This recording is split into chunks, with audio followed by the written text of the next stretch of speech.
Hey everybody, thanks for stopping by. I'm Bat Merc, and today I'm going to be reviewing Solomon Kane, The Serpent Ring, issue number 3. I got the Alex Horley cover, man. This is freaking awesome. Look at that, that right there. If you're not a painter, this right here should just make you want to pick up a brush and start painting. I know it does for me.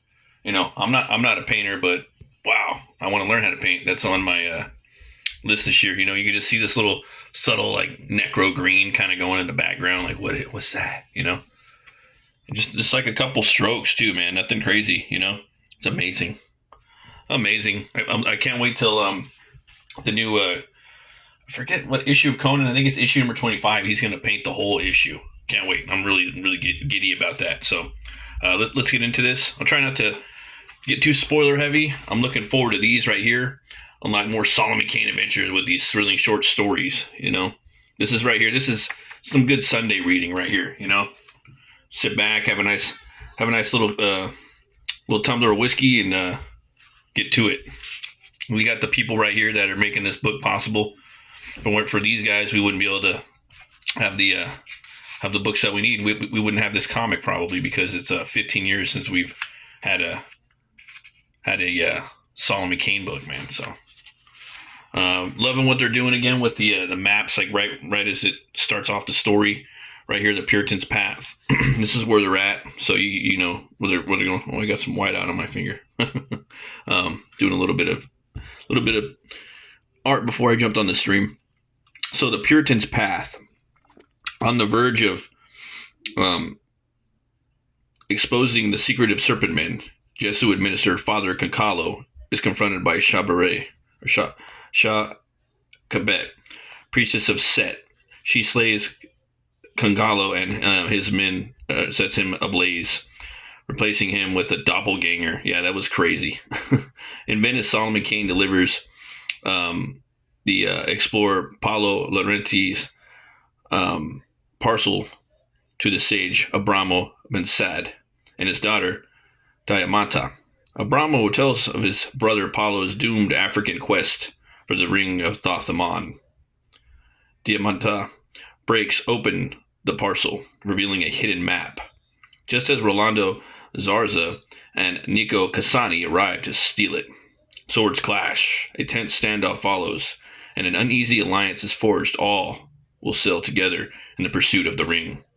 From Venice through the Strait of Gibraltar to Arash's reprovisioning on the Gold Coast, the group arrives in Africa.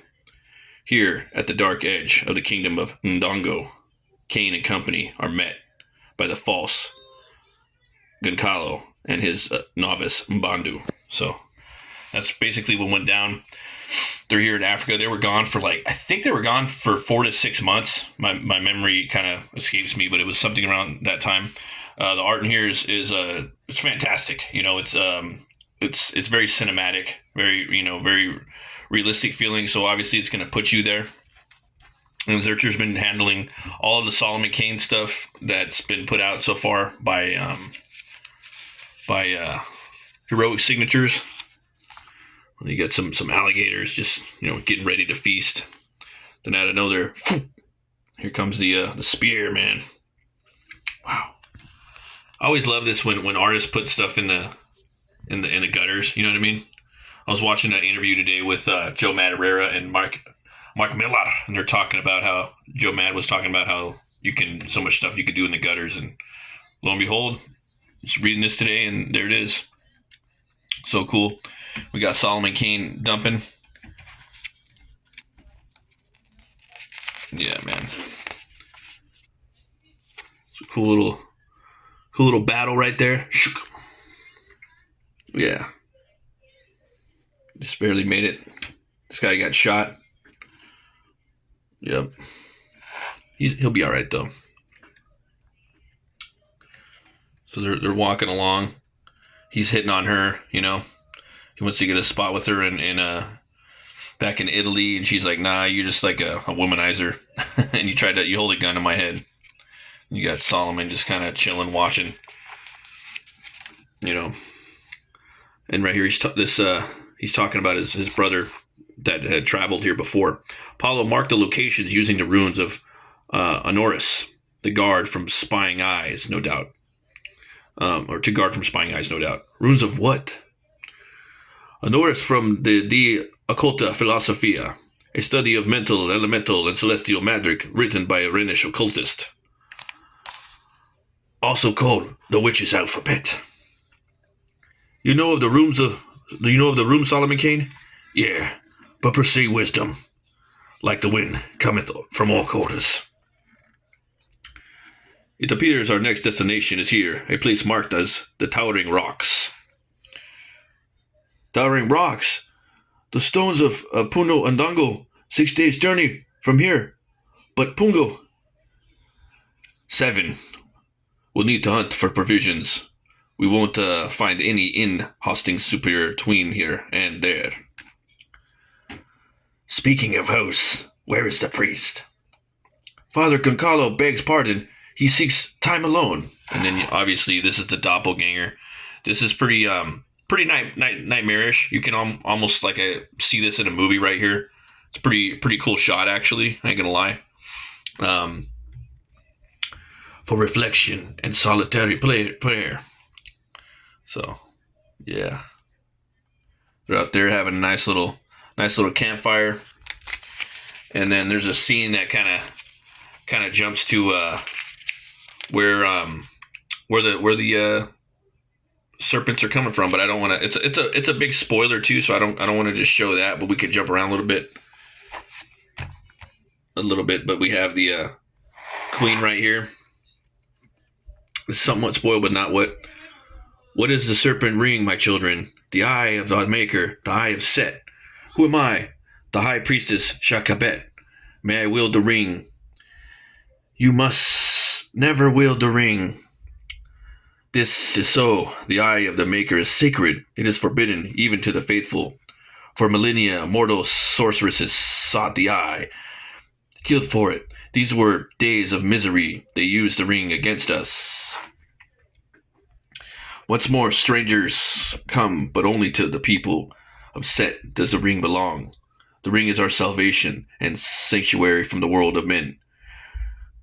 We are its blessed and its defenders. So she's worried about that. And you have Solomon and the lady of the story. They're walking along the path, and they got the hots for each other, but it's just never going to happen. Solomon's too addicted to fighting evil to stop and have a normal life, if you will. And it's almost with characters like this that are so out there, like Batman, and just he's a good one to give an example. You need to have an extreme femme fatale with them because their lives are just so far out. I mean, you get Superman and Lois, but she's an investigative reporter. But these heroes that are out there like globetrotting and fighting crime and living these crazy like adventurous lives, they kind of need a woman to complement that. Like, again, Batman has Catwoman, Talia al Ghul, and for Kane, he just won't. He simply won't. He's not gonna settle down with the lady. But I mean, yeah, he's not. He's just gonna fight evil till he dies. And then we get this really cool elephant right here, out of nowhere. Again, I was thinking some demons were gonna pop out, but boom, we get that. And we move forward, and they come upon this the place on the map. I really like this shot right here. I think they did a great job. I like the colors too. It really sells that like just the mood and like kind of like the dusk of Africa right here. Really killing it. Yeah. And then they have a campfire. Okay. It'll soon be dark. Kane will be back, probably just securing the encampment. Does it show so much? Am I a fool? You are young, daughter, and your heart is as bold as your beauty. Solomon Kane is a good man. But be careful. He is a gentleman of the road, a wanderer. Papa, I may be a wanderer too. How can we study a world we've never seen? I don't think I was truly alive in Venice, in the ghetto of Vecchio. I don't want to go back. Nor do I. That's why we're here on this journey. Our life, your life is going to change, Dementia, even if I must use the dark magic of the ring to do it. So all right, here we go. So this is a panel, right? This is the fucking panel where the story starts picking up, right? This is what we've been waiting for. Okay. So when I saw this, I was pumped. You know what I mean? And the page prior too, just to kind of show you guys. But I'm gonna show one more page, and then we're gonna leave it at that because I don't want to spoil too much more. Strike, for the goddess said, slay them. Cthulhu, Cthulhu. Not while I live and breathe, demon spawn. They scurry, swift as lizards, amongst the rocks, eyes aglow, fanged mouths hissing, creatures of nightmare. I pray I have given the others time. So I'll leave that right there with this awesome, like, you know, I call that like a mid splash because it's like taking up half the page. You know, it's like right in the middle. So it's a pretty cool action thing, pretty cool piece of action going on right there. I don't want to spoil that. I want you guys to get in there and read it a little bit. We got a little preview right here of what's coming. It's a cover by Jessica Fong. Got to draw some Solomon Kane, man. I've been working on doing a shadow piece right now. I've been doing live streams on this channel, doing some fan art for pulp characters. I want to do some more Howard characters. I've never done the shadow, so I'm doing that right now. I'm working on the pencils, so I'm gonna draw Solomon too eventually. I'm working my way up to him. It's scary drawing the old characters. For me, I'm like, I'm scared because I want to do them justice. You know what I mean? And it's like, gotta do it right. We got the covers right here. These are pretty cool. Yeah, that's pretty fucking metal right there. I'm not gonna lie. You just slicing one right in the chest. You know, and then you got like the place on the map, so he's like including all that in there. So that's a really good cover. That's probably the best piece of Solomon Kane art I've seen by Patrick Zurcher, because that's in my that's definitely my motif, my shtick. Every artist needs a shtick, you know what I mean? Mine is versus the world. So usually with my stuff, I have one character taking on a gang of people, and that's definitely what he's doing right there. But yeah, I would have been happy to have that cover. But yeah, I really love this Alex Horley cover. We got the this one right here. This is the one I got, obviously. But oh man, I could just stare at that. Yeah. But let's get into some of the stuff in the back. Take a little tug off my coffee real fast. This is interesting. Solomon Kane, the Puritan Avenger in the Shadow of the Serpent, by Jeffrey Shanks. Across burning sands and mist-cloaked moors, through jungles haunted by forgotten gods and cobblestoned alleys, with death lurking in the shadows, he walks. His life is not one of comfort or kinship, nor is it driven by pride or greed.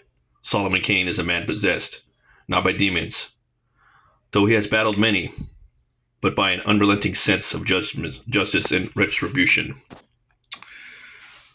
Though Robert E. Howard never gave a detailed account of Solomon Kane's life outside of the dozen or so stories, fragments, and poems in which he appears, we can piece together something of a biological narrative based on the few snippets of what we do get. We know Kane hails from Devonshire, but left as a young man for a life of wanderlust. He would fight in the religious wars on the continent and was imprisoned by the Spanish Inquisition. He spent time as a privateer, sailing to the New World under Sir Francis Drake and against the Armada with Sir Richard Grenville. It is during one of these early stints as a hawk of the sea that this current series by Patrick Zurcher takes place. On other adventures stretch from haunted villages of the English countryside, Skull and the Stars, that's one of my favorite, to the ghoul-haunted Black Forest of Germany, Rattle of Bones, or Castle of the Devil, to the slave coasts of West Africa's Hills of the Dead, Wings of the Night, etc. He faces vampires, necromancers, undead queens, winged horrors, cannibal shamans, and dark sorcerers that reach back to pre-human times. Yet the most enduring theme of his stories is just horror. It is moral calamity. Let's see here. Kane does not kill for sport or revenge. He kills because of he must do it because that's what Kane does. His first story, Red Shadows, sets the tone. Kane comes across a murdered girl in the French countryside and vows to hunt her killer across the known world. He doesn't stop until justice is done. He never stops. That's probably my favorite Solomon Kane stories, Red Shadows, so far. I haven't read all of his stories yet. Some of Kane's most memorable tales take place in Africa, depicted by Howard as a continent teeming with mystery, magic, and ancient terrors.